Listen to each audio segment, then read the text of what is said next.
Bonjour à tous, j'espère que vous allez bien. Alors on se retrouve pour une petite vidéo. Aujourd'hui ce ne sera pas un tirage. Je vais faire une petite vidéo en réponse à quelques personnes qui ont mis en commentaire comment on fait pour essayer de s'en sortir, comment on fait pour reprendre sur soi, comment on fait pour remonter la pente. Et je voulais vous faire une petite vidéo, je vous l'avais promise dans les commentaires, parce que je fais des guidances et parfois je partage aussi des expériences que j'ai vécues ou j'ai connu des gens qui ont vécu cette chose-là, ayant eu des périodes très compliquées dans ma vie personnelle il y a fort longtemps. Et Dieu merci, c'est derrière moi tout ça. C'était pour vous dire que...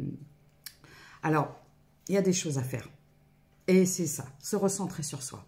C'est l'essentiel. Et quand on me dit ça, c'est pas au niveau énergétique, c'est dans la vie, là, dans le concret. D'accord? Alors déjà, pour les personnes qui ont des problèmes de santé, qui prennent soin de tout le monde, sauf d'eux. Et j'en fais partie parfois. Voilà. Alors, qu'est-ce qu'on fait? On va voir le médecin. On consulte. On fait des examens. On ne dit pas ça va passer. Je vais faire un coup de pommade et puis ça y est, je repars. Ou je vais prendre un Doliprane puis c'est pas grave. On fait des examens, on prend soin de sa santé, de son corps, déjà. L'amour de soi, l'estime de soi, ça commence par là. Ensuite, on peut se dire aussi, j'ai certaines addictions qui ne sont pas très bonnes. Donc, notamment le tabagisme, les choses comme ça qui sont nocives pour la santé. Il y a des gens, ça va être les substances, l'alcool, les choses comme ça. Et bien, c'est pareil, on consulte des spécialistes. Et on met des choses en place. Se recentrer sur soi, c'est mettre des choses en place dans le concret, dans la matière. On n'attend pas que ça se passe. On n'attend pas que ça tombe du ciel. Et on n'attend pas que ce soit les autres qui fassent à notre place, surtout pas. Alors ensuite, sa santé mentale. Quand on n'est pas bien, quand on est dans un état de déprime, dépression, de tout ce que vous appelez ça, nuit noire de l'homme, de tout ce que vous voulez, en gros, pas bien, bad trip, moi j'appelle ça bad trip, c'est, voilà, quand c'est comme ça, c'est pareil, on consulte un thérapeute, on prend rendez-vous, et tout ça, vous verrez que lorsque vous acterez des choses concrètes comme ça, ne serait-ce que la prise de rendez-vous, c'est le premier pas vers la guérison et le changement. Donc, quand on me dit, mais comment on fait? On commence par ça. Se recentrer sur soi, ça passe par se prioriser. Se dire, de toute façon, si j'ai des problèmes de santé et que je ne vais pas bien, j'ai des enfants, j'ai un travail, j'ai une entreprise. Voilà. Il y a des gens qui comptent sur moi et moi-même, je dois compter sur moi. Parce que ça ne viendra pas de l'extérieur. Alors, on prend rendez-vous et on commence par là. Ensuite, on pense à soi.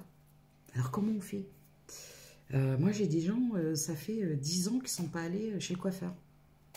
Parce que c'est toujours les enfants, les filles, le boulot, j'ai pas le temps, bref.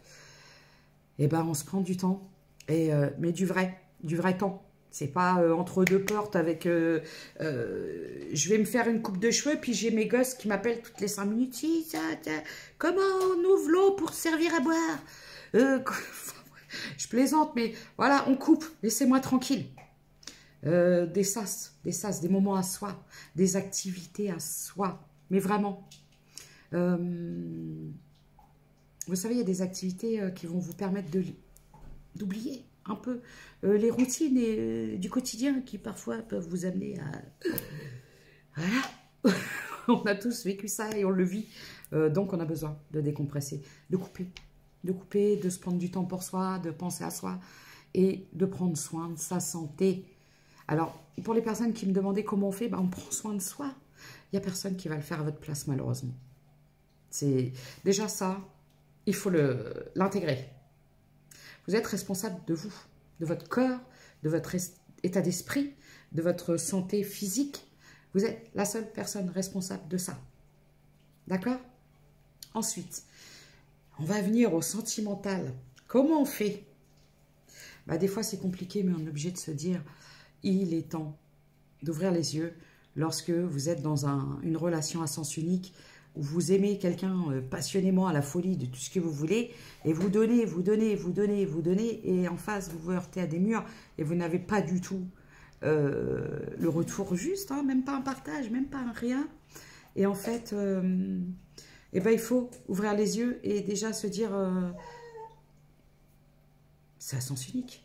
C'est compliqué, je sais que parfois c'est difficile. C'est pour ça que quand il y a des gens qui me demandent des consultations, je veux que les personnes soient vraiment prêtes à entendre.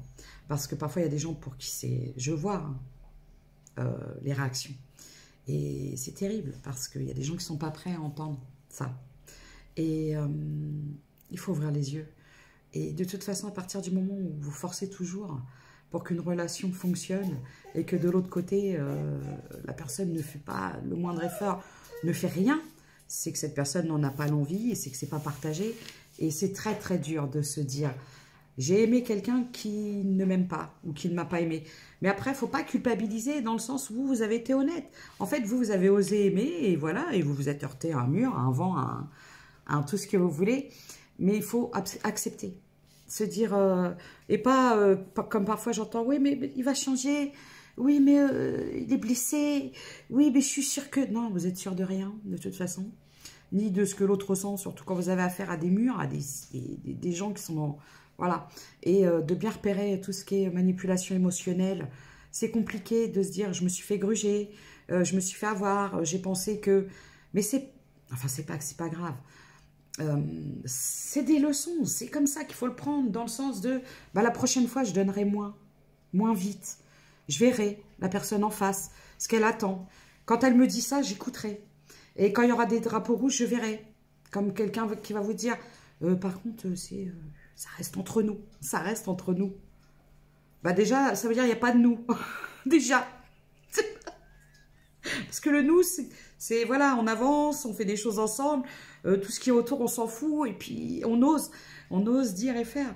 Et donc, quand quelqu'un dit ça reste entre nous, c'est déjà pas de nous. Il y a du lui, ou elle, mais pas nous. D'accord? Parce que les décisions, ça se prend à deux en général. Et du coup, il faut savoir accepter. Et se dire, bah voilà, j'ai aimé quelqu'un qui ne m'aime pas, et faire le deuil. Faire le deuil, c'est... Alors après, vous ne pourrez pas renier les sentiments que vous avez eus pour cette personne. Ne pas culpabiliser aussi de vous être illusionné. Et voilà, c'est tout. C'est comme ça. Il faut accepter. Et c'est surtout, il faut avancer. Et il ne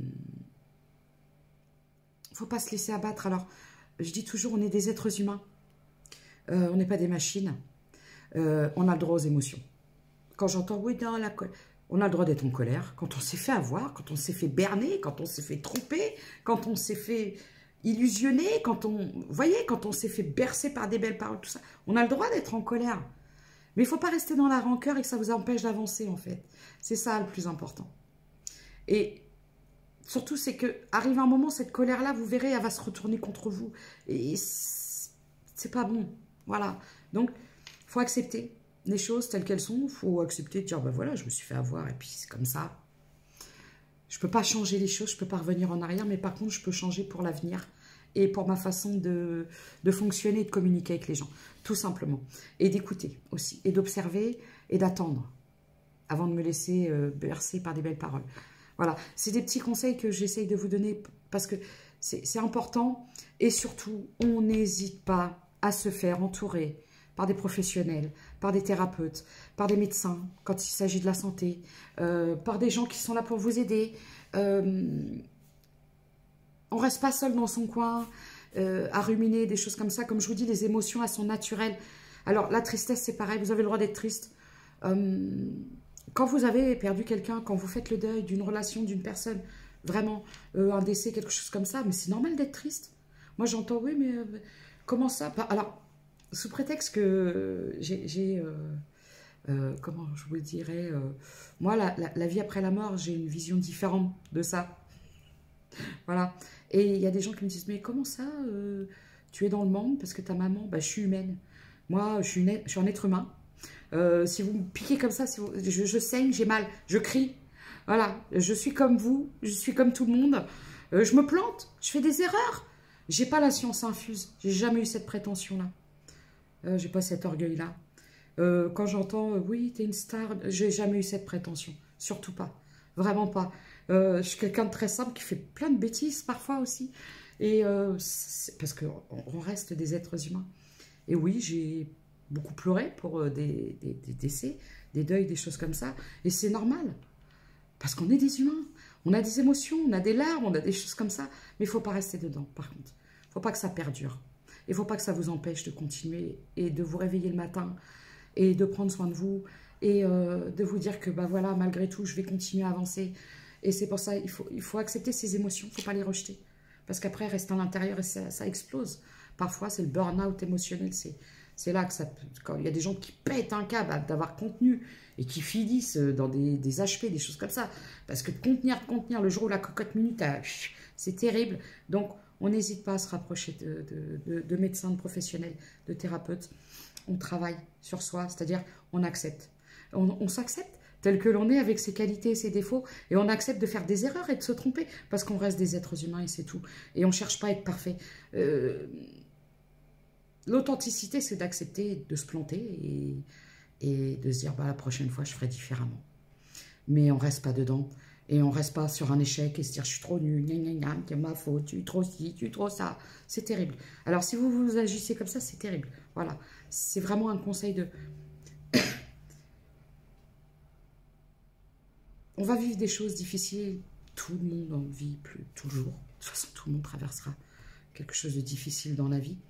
Mais lorsque vous êtes entouré des bonnes personnes, ou que vous acceptez de l'aide, ou que vous reprenez, de dire, allez, c'est bon, moi c'est...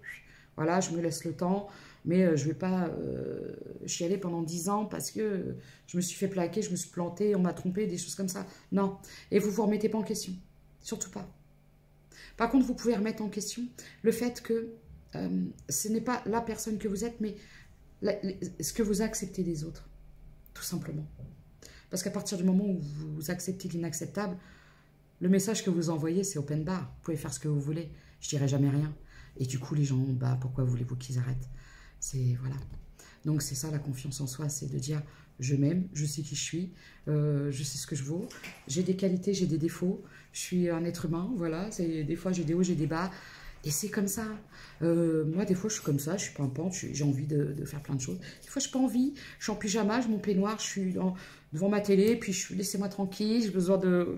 Voilà, il faut accepter, nous accepter tels que nous sommes. Voilà, tout simplement. Et c'est surtout travailler l'estime de soi, avant tout, ce qu'on tolère des autres. Tout simplement, donc, prenez soin de vous. Et puis, c'était une petite vidéo conseil. Donc, je l'avais promise. Je vous ferai un tirage, mais ce sera certainement dans la soirée, parce que j'ai des choses à faire. Voilà. Il faudrait que mes journées fassent 48 heures. Mais après, ce serait compliqué, je serais trop fatiguée. Alors, prenez soin de vous, vraiment. Et c'était vraiment le message en réponse. Comment on fait pour remonter? Et ben, on prend soin de soi. Il n'y a pas de mystère. En fait, il n'y a pas quelqu'un qui va frapper avec sa baguette magique, pif, paf, pouf, je vais te transformer ta vie, paillettes d'or, poussière de fée, tout ça. Non, il faut arrêter.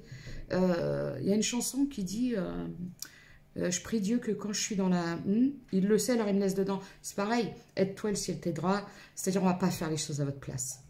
Tout simplement. Mais on peut vous accompagner. On peut vous aider, on peut vous donner la force, le courage et l'aide. Tout simplement, professionnel, médecin, n'hésitez pas. Les amis, les bons, surtout. Et ça commence par se dire, bah, je m'aime et je vais prendre soin de moi. Je vous souhaite une bonne journée et à très bientôt.